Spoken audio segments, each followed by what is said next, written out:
British withdrawal from the European Union or Brexit and Donald Trump's victory in the US presidential election in 2016 simultaneously sent a signal of the populism spreading throughout the world. In Indonesia, indeed, Jakarta gubernatorial election stimulated the heat of political atmosphere and the blasphemy accusation to Muslim holy book Qur'an from the incumbent governor, the first ever ethnic Chinese Christian in charge to occupy the job, nicknamed Ahok, and triggered the biggest demonstration in Indonesian Islamic history, namely the 212 demonstration. Assalamualaikum brothers and sisters. In this video, I'd like to share with you my research on how the Greatpowers news agencies covering the news about the 212 demonstration as an Islamic populism phenomenon in Indonesia. Populism became a political buzzword in the 21st century. The Encyclopedia Britannica defines populism as political movement that champions the common person by favorable contrast with perceived elite or establishment. In more recent usage and contemporary understanding, populism is usually associated with an authoritarian form of politics revolves around a charismatic leader who appeals to embody the will of the people in order to consolidate his own power. My research was begun with interviewing some 38 informants from Muslim activists under Hidayatullah Movement, a national organization who participated in the event of 212 demonstration here in my town of Salatiga. I gave them two questions. First question is, do you perceive that 212 demonstration is purely religious movement of Islamic people to defend Qur'an? And the second question is, do you keep up with the news from international mass media about the 212 demonstration? This preliminary research found the highest score of cross-tabulation with a total of 20 informants said that they perceived the 212 demonstration as mere purely religious movement to defend Qur'an from Ahok's blasphemy, whereas they do not know or follow news about it from any international news agency. This finding gave strong argument to hypothesize that there is a correlation between Muslim activists' perception on the 212 demonstration as mere purely religious movement with their knowledge about the demonstration from international news agencies.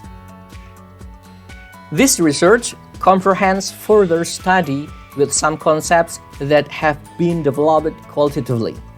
The theme has developed from examining unspecific international news agencies for paying attention to the news agencies funded by the Greatpowers such as VOA of the US, Sputnik of Russia, Xinhua of China, Deutsche Welle of Germany, and BBC of the UK. This research focused to answer some questions. Did the Greatpowers news agencies frame the 212 demonstration as an extraordinary event in Indonesian history? Did the Greatpowers news agency frame the 212 demonstrations as a political strategy, or mere purely religious movement, or mere the public demand of the legal enforcement process? Did the Greatpowers news agencies frame the 212 demonstrations as form of world populism wave that possibly threatening to the world order and tranquility? And how was the political response of the Greatpowers governments to the 212 demonstrations in Indonesia as seen in their news agencies' reports? By using content analysis method, then I developed 7 key symbols that constructed the researcher's context. It is extraordinary event, political strategy, pure religious movement, legal enforcement, populism, threat, and political response. These key symbols became a criteria to examine the real data from 5 Greatpowers news agencies. And by using representational techniques, I could find messages from the data that were represent the targeted symbols. This research found that the Greatpowers news agencies framed 6 contents regarding the 212 demonstration event in Jakarta 2016. Firstly, the Greatpowers news agencies framed that the 212 demonstration was an extraordinary event. Secondly, the Greatpowers news agencies framed that the 212 demonstration was a political strategy of the opponents of President Joko Widodo who were trying to gain favor concert with Islamists, especially with the FBI. Thirdly, only VOA, who did not frame the 212 demonstrations as the public expression to demand for the legal enforcement against Ahok. Fourthly, VOA and Deutsche Welle framed the 212 demonstration as an Islamic populism movement, while other news agencies did not say anything about it. Fifthly, the Greatpowers news agencies framed that 212 demonstration was threatening to the Indonesian democracy, religious tolerance, and increasing the possibility of terrorist attacks due to the aftermath of the populism sentiments. And sixthly, the news agencies reporting political response from the Greatpowers government towards the 212 demonstration was only Sputnik. There was an interesting finding when the researcher compared framing position between VOA and Xinhua.